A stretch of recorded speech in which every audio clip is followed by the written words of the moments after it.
하나님을 전심으로 예배하는 이 시간, 우리 언양평화교회 모든 성도님들의 심령 속에 찬양의 기쁨이 샘솟고 말씀의 은혜가 넘쳐나는 시간이 되기를 주의 이름으로 축복합니다. 어느덧 매서운 추위가 물러가고 우리 언양 땅에도 따스한 봄 기운이 조금씩 다가오고 있습니다. 우리 언양평화교회도 새로운 계절을 맞이하여 영적으로 더 밝아지고 풍족해지는 은혜가 있기를 소망합니다. 우리가 함께 꿈꾸는 교회의 모습, 그리고 우리 성도님들의 가정과 일터가 이 따스한 봄날의 햇살처럼 밝게 빛나기를 다시 한번 축복합니다. 오늘 말씀의 제목은 기적을 경험하기까지입니다. 이 본문은 우리가 너무나도 잘 아는 소년 다윗과 거인 골리앗의 이야기입니다. 도저히 이길 수 없는 싸움에서 승리한 그야말로 기적의 역사입니다. 우리는 이 말씀을 통해 우리의 인생에서 만나는 골리앗 앞에서 어떻게 준비해야 기적을 경험할 수 있는지 함께 나누고자 합니다. 특별히 우리 교회가 새로운 비전을 향해 나아가는 이 시점에 다윗의 승리가 저와 여러분의 승리가 되기를 기대합니다. 먼저 지리적인 특징을 잠시 살펴보려 합니다. 당시 사울 왕과 이스라엘 백성들은 주로 산지에 진을 쳤습니다. 반면 그들을 침공한 블레셋은 지중해 해안 평야에 사는 민족이었습니다.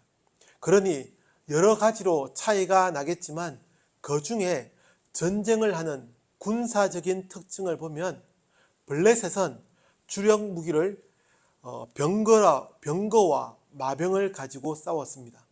병거는 말이 끄는 수레, 즉 전차이고 마병은 말을 타고 싸우는 기병입니다. 그러니 평지에서 싸우면 이 블레셋이 압도적으로 유리한 군사력이었습니다. 그리고 그런 블레셋을 이스라엘 민족은 절대 이길 수 없었습니다. 그래서 이스라엘은 산지에서 내려오지 않고 버티는 전략을 썼고 블레셋은 어떻게든 이스라엘을 평지로 끌어내리려 했습니다.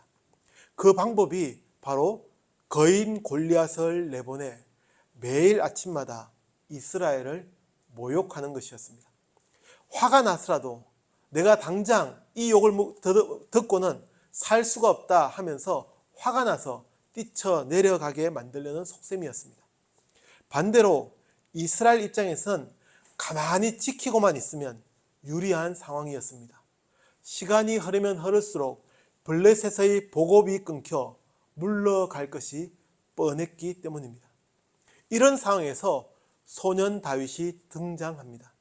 다윗은 모두가 숨지고 있을 때 하나님을 모욕하는 저 블레셋을, 저 할례받지 않은 저 저주받은 민족을 왜 가만히 내버려 두느냐고 분연이 일어납니다. 우리가 결과만 보니 긴장이 덜할 수 있지만 당시 상황에서는 정말 일어나지 말아야 할 일들이 일어나고 만 것입니다. 다윗이 먼저 싸우겠다고 저 평지로 내려간 것은 전술적으로 보면 스스로 불리한 사지로 뛰어든 격이었기 때문입니다. 그런데 바로 거기서 기적이 일어납니다. 다윗은 어떻게 이 불가능을 기적으로 바꾸는 사람이 되었을까요? 그 첫 번째를 저는 이렇게 표현해 보고 싶습니다. 강심장은 하나님을 신뢰하는 것에서 시작됩니다. 이 말이 단순해 보이지만 깊이 파고들면 엄청난 힘이 있습니다. 잠시 제 어린 시절의 이야기를 하려 합니다. 저는 지리산에서 자라난 산골 촌놈입니다. 제가 자란 곳이 산골이다 보니 학교에서 반복적으로 우리에게 가르쳐준 생존법이 있습니다.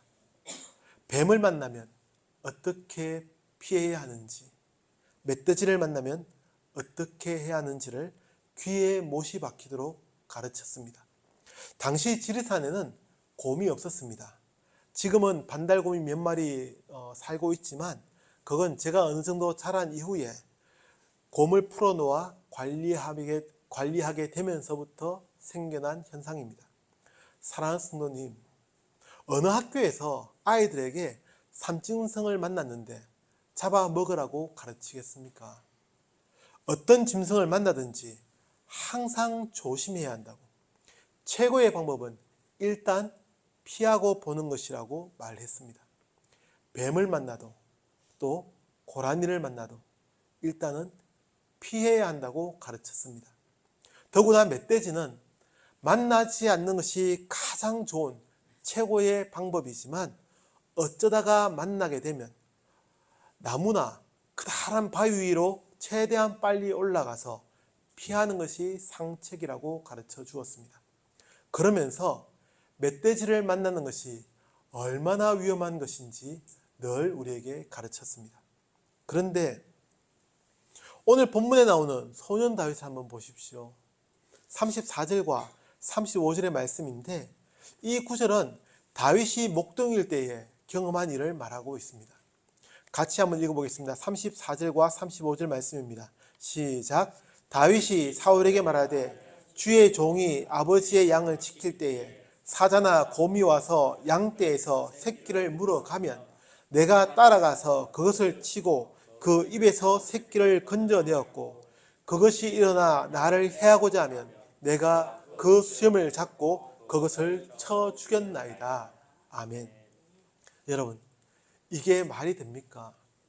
곰이 양떼에서 새끼를 물어갔는데 도망가기는커녕 쫓아가서 싸웠다고 합니다. 심지어 36절 앞부분을 보면 사자와 곰도 첫선적이라고 합니다. 누가 그랬다는 겁니까? 어린 다윗이 그랬다는 겁니다. 상식적으로 어른도 피해야 할 그 맹수를 소년이 쫓아가서 때려잡았다는 것이 제정신으로 가능한 일이겠습니까? 그런데 사무엘서는 그 비결을 37절에서 이렇게 기록합니다. 또 다윗이 이르되 여호와께서 나를 사자의 발톱과 곰의 발톱에서 건져내셨은즉 나를 이 블레셋 사람의 손에서 건져내시리이다.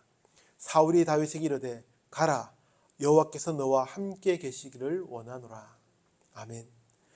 여호와께서 나를 사자의 발톱과 곰의 발톱에서 건져내셨은즉. 다윗에게는 이런 믿음이 있었습니다. 하나님을 향한 믿음, 하나님이 나를 지켜주신다는 확고한 믿음이었습니다. 저는 이 다윗의 믿음이 허황된 것이 아니었다고 믿습니다. 아이들은 가끔 황당한 이야기를 합니다. 아동 발달학에서는 아이들의 특징이 신화적인 이야기를 믿고 물건들에도 생명이 있다고 믿는다고 합니다. 그러나 다윗은 이런 아동 발달학적인 특징 때문에 37절과 같은 말을 하는 것이 아니었습니다. 그는 실제 광야에서 사자와 곰의 발톱 사이에서 자기를 건져내신 하나님의 손길을 직접 경험했기 때문에 할 수 있는 고백이었습니다. 어떻게 다윗이 거인 골리앗을 마주할 수 있었습니까? 다른 이스라엘 모든 백성들은, 아니 군인들이 벌벌 떨면서 무서워하고 있었는데 함께 읽진 않았지만 앞서 기록되는 24절 말씀을 보시면 이스라엘 모든 사람이 그 사람을 보고 심히 두려워하여 그 앞에서 도망하며 라고 합니다. 군인들도 골리앗의 장대한 신체를 보고 모두 두려워했습니다. 무서워 숨었습니다. 그러나 다윗은 달랐습니다. 하나님을 신뢰하고 있었기 때문입니다. 그는 간이 큰, 다시 말해 강신장이어서가 아니라 하나님에 대한 믿음이 있었습니다. 이런 믿음이 있어야 합니다. 사랑하는 은양평화교회 성도 여러분, 여러분은 하나님을 신뢰하십니까? 정말로 믿으십니까? 말로는 누구나 다 믿는다고 할 수 있습니다. 하지만 진짜 위기의 순간에 하나님의 능력을 믿고 계십니까? 다시 묻습니다. 우리 성도님들은 하나님의 능력을 믿고 있습니까? 아멘. 저 역시도 때로는 감당할 수 없는 일들을 마주하게 되면 두렵고 떨리는 마음이 생기기도 합니다. 다음에 또 기회가 되면 말씀드리겠지만 예전에 제가 수술을 받은 적이 있습니다. 수술을 하게 되는 그날 아침에 얼마나 두렵고 떨었는지 모릅니다. 내가 마취에 들어갔다가 깨어나지 못하면 어떻게 될까? 그런 생각 누구나 다 하지 않겠습니까? 위기의 순간에 하나님을 믿고 신뢰하는 것, 그것이 신앙의 힘입니다. 그런데 그런 하나님을 믿고 계시는데 왜 우리가 걱정하고 두려워합니까? 왜 안 된다고 말합니까? 안 되는 것이 아니라 우리가 믿음으로 안 하는 것일 때가 많습니다. 이룰 수 없는 것이 아니라 이루지 않으려 하는 우리의 나약한 마음 때문입니다. 우리 교회가 새로운 비전을 세우고 나아갈 때도 세상적인 계산으로는 어려움이 많을 수 있습니다. 교인이 적어서 또 재정의 여력이 되지 않아서 할 수 없다고, 되지 않는다고, 교회 주변에는 대단지 아파트도 없고 아이들도 많이 줄었으며 유동인구도 예전만 못하다고 할 수 있습니다. 하지만 이제껏 우리를 인도하신 하나님을 믿고 결단할 때 기적은 일어납니다. 골리앗이 쓰러지는 역사가 일어나는 겁니다. 저는 오늘 이 시간, 이 저녁 시간을 함께하는 우리 성도님들이 그런 믿음의 사람이 되기를 기대합니다. 기적을 경험하기까지 하나님을 신뢰하며 한 걸음 한 걸음 걸어가는 성도들이 되기를 주의 이름으로 축복합니다. 두 번째로 기적을 경험하는 사람이 되기 위해서는 훈련해야 합니다. 훈련만이 살 길입니다.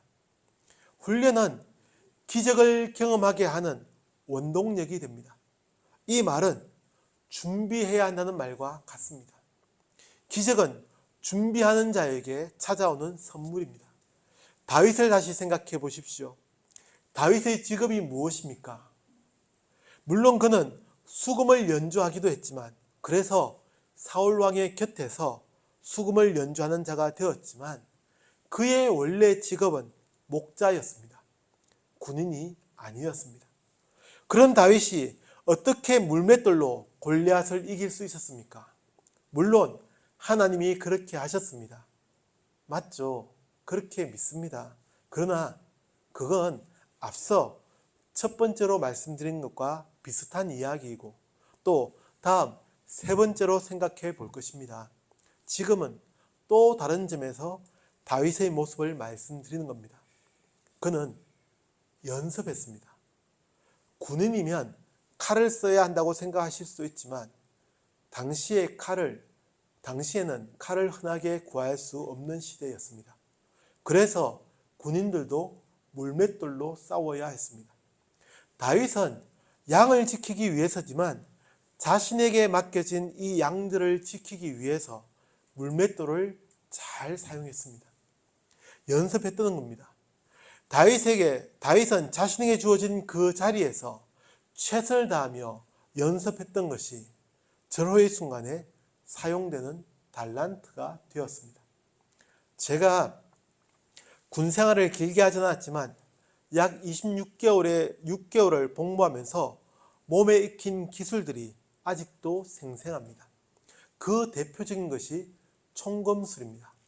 요즘은 그 총검술을 군에서 가르치지 않는다고 하던데 당시에는 얼마나 연습을 했던지 지금도 그냥 작은 막대기 하나만 있으면 그때의 그 기억들이 되살아나서 그 동작을 따라 할 수 있을 정도입니다. 당시에는 정말로 힘들었지만 최선을 다해서 훈련했던 결과입니다. 훈련만이 살 길입니다. 다윗이 그런 사람이었습니다. 그는 아무 준비 없이 골리앗과 싸우러 나간 것이 아니었습니다. 그는 준비가 되어 있었습니다. 어떤 맹수를 만나도 싸워서 이길 수 있을 정도로 잘 준비되어 있었습니다. 상식적으로 생각하면 물맷돌을 가지고 골리앗과 싸우는 것보다는 갑옷과 칼을 가진 것이 훨씬 유리합니다. 그러나 다윗은 무엇이라고 말합니까? 39절 말씀을 보시면 다윗이 칼을 군복위에 차고는 익숙하지 못함으로 라고 합니다. 익숙하지 못해서 아무리 더 안전하고 좋은 무기라고 해도 물맷돌만 못하다는 이야기입니다. 익숙해져야 합니다. 다윗에게는 왕의 화려한 갑옷보다 손에 익은 물맷돌이 더 강력한 무기였습니다.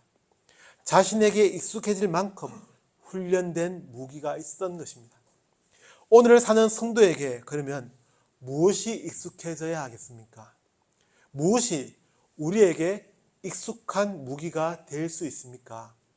에베소서 6장 14절에서 17절의 말씀을 보시면 믿음의 방패, 구원의 투구, 성령의 검, 곧 하나님의 말씀을 가지라 라고 말씀합니다. 이 외에도 더 많은 말씀들이 있지만 저는 이런 것들이 오늘 사는 성도들이 가지고 훈련해야 할 가장 좋은 무기라고 생각합니다. 가장 중요한 것은 훈련하는 것입니다. 준비되어 있어야 합니다. 어떤 상황이 우리를 힘들게 해도 준비되어 있으면 걱정이 없습니다. 유비무환이라고 하지 않습니까? 준비하고 훈련하는 길만이 살 길입니다. 그 준비는 변치 않는 믿음이 있어야 하고 성령님의 인도하심 그리고 말씀의 능력 등이 있습니다. 잘 준비하는, 잘 훈련되는 성도들이 되기를 축복합니다. 우리 언양평화교회의 모든 성도들이 말씀과 기도로 잘 훈련되어 어떤 골리앗 앞에서도 당당히 맞설 수 있기를 우리 주의 이름으로 축복합니다. 마지막으로 세 번째는 하나님이 함께하면이라고 정해보았습니다. 우리 성도님들은 이 말 뒤에 무엇을 붙이고 싶습니까?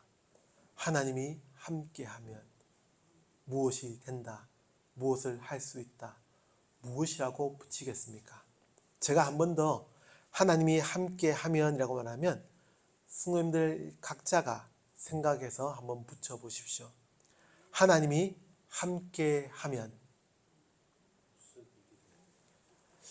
저는 하나님이 함께하면 기적이 일어난다 라고 붙여보았습니다.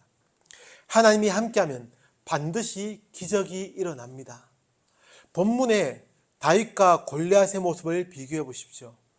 다윗은 어린 목동입니다. 골리앗이 이런 다윗을 42절에서 그가 젊고 붉고 라고 합니다. 얼굴이 붉다는 것은 홍조가 아직 남아있는 아이라는 의미입니다. 그래서 표준 세번역 성경은 그가 다만 잘생긴 홍한 소년이라고 번역하고 NIV 영어 성경도 He was only a boy, ruddy and handsome 이라고 하여 다윗이 얼굴이 붉고 잘생긴 소년이었다고 번역합니다. 원어인 히브리어 성경까지 살펴보아도 소년을 뜻하는 나르라는 단어를 사용하고 있기에 소년이었다는 것이 분명합니다. 다만 다윗은 대략 20세 정도의 젊은 나이였을 것입니다. 지금 우리는 20세면 젊기는 젊지만 어린 나이는 아니라고 생각할 수 있지만 당시 이스라엘 문화에서는 소년이라고 불리는 나이였습니다. 그래서 다윗은 군인으로 이 전쟁에 참여하지도 않았습니다. 그만큼 젊은 나이, 어린 나이였습니다. 또 하나 본문에서 우리가 살펴볼 것은 골리앗은 혼자 나오지 않았습니다. 성경 구절을 말씀드리지 않아도 워낙 잘 알려진 이야기라서 다 아시죠?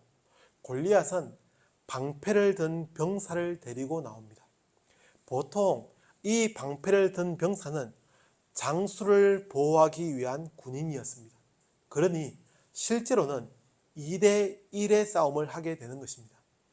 다윗은 갑옷이나 칼도 없이 오직 물맷돌과 막대기만 들고 골리앗을 맞서는데 골리앗은 거대한 덩치에 무기를 가지고 있었고 방패를 들고 자신을 보호하는 병사까지 대동한 상태였습니다. 그러나 다시 말씀을 살펴보면 다윗은 결코 혼자가 아니었습니다. 45절 말씀을 함께 읽겠습니다. 45절입니다. 시작. 다윗이 블레셋 사람에게 이르되 너는 칼과 창과 단창으로 내게 나아오거니와 나는 만군의 여호와 이름 곧 네가 모욕하는 이스라엘 군대의 하나님의 이름으로 내게 나아가노라. 아멘. 저는 이 구절에서 다윗이 결코 혼자가 아니었음을 발견하게 됩니다. 다윗은 혼자가 아니었습니다. 그는 하나님과 함께였습니다.